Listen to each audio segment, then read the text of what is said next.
one other thing in terms of like an ideal utopic state of data or data nirvana, like what would that mean to you? In 100 years from now, we'll all be gone. But do you think we'll be at a point where data will really just, can we get to a point where data is just almost treated like taken for granted, whereas today we're going through and we're not sure if people's companies' addresses is right and their phone numbers are correct and that sort of thing.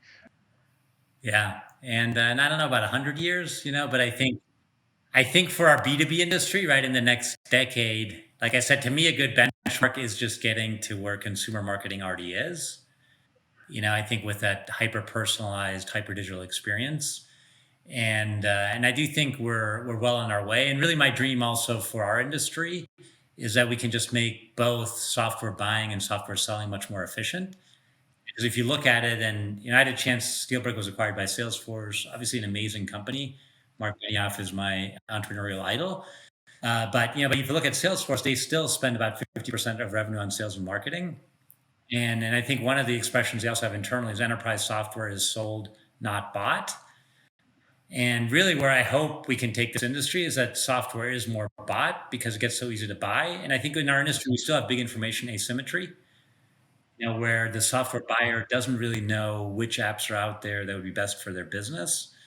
And I think another great example is, for example, in our industry with software pricing. And traditionally, I think it's not that transparent. It tends to be every deal is still negotiated.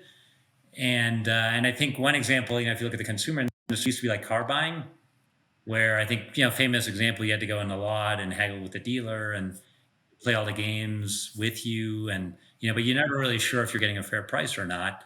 And then TrueCar came along, or Consumer Reports, right? And now you just go to TrueCar and you can see, oh wow, here's the dealer invoice price, here's the fair price. I remember last time I went to buy a car, right? I just walked in with a printout from TrueCar, and I'm like, hey, here's the price I'm going to pay.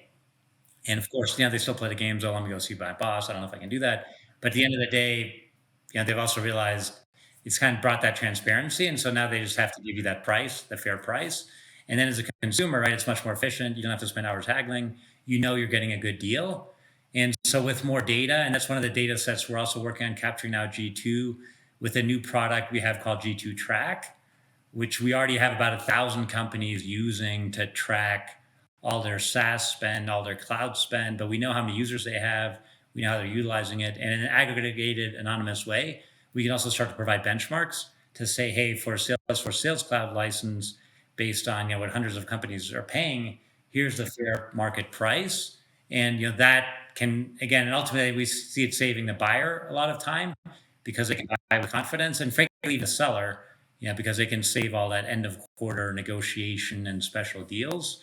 And so I think that's just one example how data can make software buying much more efficient. And so ultimately, we do hope it ends up like consumer shopping, where and then ultimately I think in 10 years, companies like Salesforce, and maybe they're only spending 10 to 20% on sales and marketing, and we put the rest of that in additional R&D and additional customer support and just making their product better.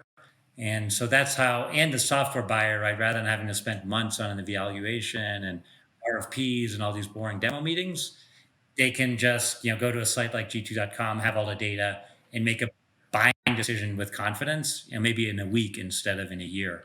And so really that's the big opportunity we see for our industry. And I do believe over the next decade we're going to end up there, where we're going to be much more efficient, much more consumer like, and software buyers and sellers will both be better off.